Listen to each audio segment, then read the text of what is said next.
Okay. Hi. Okay, so we're watching. Oh, yeah.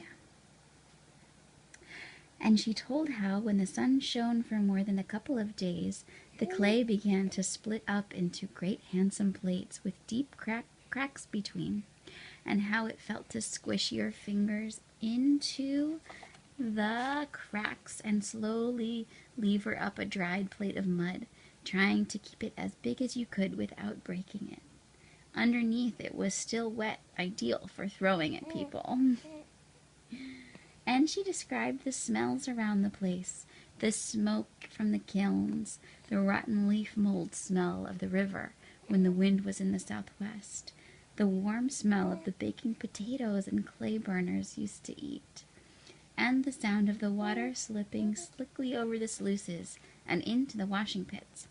and the slow, thick suck as you tried to pull your foot out of the ground, and the heavy, wet slap of the gate paddles in the clay-thick water.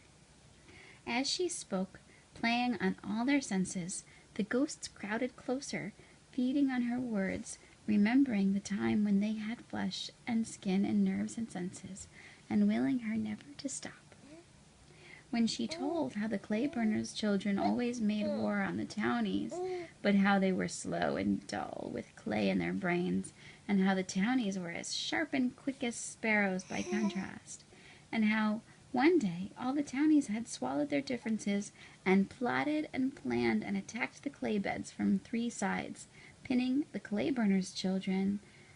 back against the river, hurling handfuls and handfuls of heavy, claggy clay at each other,